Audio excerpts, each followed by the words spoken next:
it's Vijaya, and in today's video I'm making green curry congee. I know that sounds crazy because green curry is one thing, congee is another, but trust me, when those two come together, it is absolutely delicious. But before we get started, don't forget to hit me up on my social media channels. They're right over here. You know I love that. And if you love my videos, don't forget to subscribe and hit that little notification button below, and you'll get a notification every time I post a video. As well, I know you guys are probably looking for the full recipe. The info box down below, if you expand it, everything that you need is there. So let's get started. One of the signature flavors in this congee is lemongrass. I absolutely adore this stuff. It smells so fresh. It has that sort of citrusy vibe to it. And I'm gonna show you how to prep this, and it's super, super easy. So what I'm gonna do is I'm gonna cut off 1 inch off the bottom. That's sort of tough and woody. And I'm gonna peel out the exterior leaves, which tend to be tough and woody as well. Now I'm going to split it down the middle. You can give it a bit of a tap, and tapping it helps release all the natural oils, and then chop it up into really, really tiny fine pieces. I'm going to chop up a bit of onion. I'm going to finally grate some garlic. For this congee, I'm using Jasmine rice, but you can use any short grain rice that you like. And I like to rinse it under water just to get rid of any excess starch, and that lends for a cleaner flavor in the final congee. I'm using some homemade green curry paste for this recipe. I have a fabulous recipe on my channel for it, so go check it out. But hey, if you're in a pinch and you don't have time to make your own green curry paste at home, head over to the grocery store. I won't tell anyone. It's our little secret. Everything will be okay. To add a little bit of body to the congee, I like to add mushrooms, but not any type of mushroom. I like these guys. They're oyster mushrooms, and when they cook up, they have a beautiful silky texture. So the stems of oyster mushrooms are quite woody, so you want to chop off the majority of them. And I'm just going to roughly chop them up.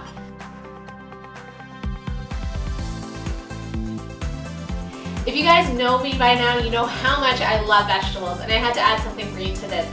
This is Choi. You can also use Choi Sum, and this is going to be added to the last minute of cooking.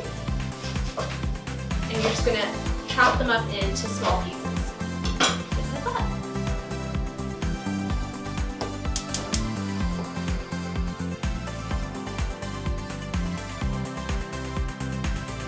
My pot is on medium-high heat, and to that I'm going to add a little bit of canola oil to coat the bottom of the pan. And now we're going to go in with our aromatics, so our prepped lemongrass, our garlic, as well as my onions. And I'm going to cook these out until they become nice and soft and transparent. These smell amazing. They've softened up beautifully. Now I'm going to go in with my green curry paste. I'm going to saute this off for a couple of minutes until the oils from the curry paste are released and the entire pan smells nice and fragrant. So now I'm going to go in with my coconut milk. This is full-fledged, thick, creamy stuff. You want the real deal, okay? And in it goes. I want to create depth of flavor in this dish, so I'm going to go in with some chicken broth. And I filled up my coconut cream can with a little bit more water just to clean things up a little bit. So everything's come up to the simmer. I'm going to drop the heat just a touch. Now in go my mushrooms, and those are going to cook down. And I'm going to add a little bit of finely chopped chicken breast as well. You know, protein's good, but you can leave it out if you want. And we're just going to cook this for 5 minutes. And in goes my rinsed rice. And the important thing with the rice is that you want it to still have a touch of a bite. That's how I prefer it. So stir it in, and this will cook for about 6 minutes longer. Okay, so we're a minute away, you guys, from the rice being cooked. So this is when my Choi goes in, or any other green, and we're going to stir it through. And the reason why I added just a minute before we finish cooking everything is because you want it to be tender but still crisp. And you probably noticed that I didn't add any salt, and that's because I'm going to add salt in the form of fish sauce. Fish sauce is used so much in Thai cooking, and you can add it to taste, but I think about a tablespoon is good to start out with. I'm going to go in with some freshly squeezed lime. It's just going to add a touch of brightness, a little bit of acidity, and it's going to bring all the flavors together. And last but not least, to garnish, some fresh chopped coriander. Oh my god, you guys, the smells coming off of this pot are incredible. I can't wait to dive in. Oh yes. little bit of everything. Oh, I can't even tell you. I am so ready for this. Okay, I think I've got a little bit of everything on the spoon. Some mushrooms, some greens, some rice, some chicken. Let's give it a taste.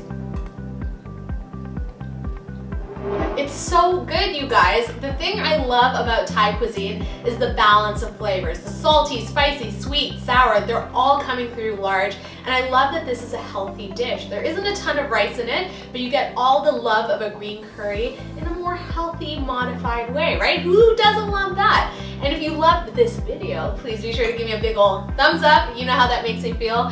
If you're new to the channel, thank you so much for joining me. Please subscribe for more videos. And as always, if you have a comment, question, concern, see, I can't even get the words out, please leave them down below in the comments section. That's where one would usually leave comments. Thanks so much for watching, you guys. I will see you in my next video. Bye.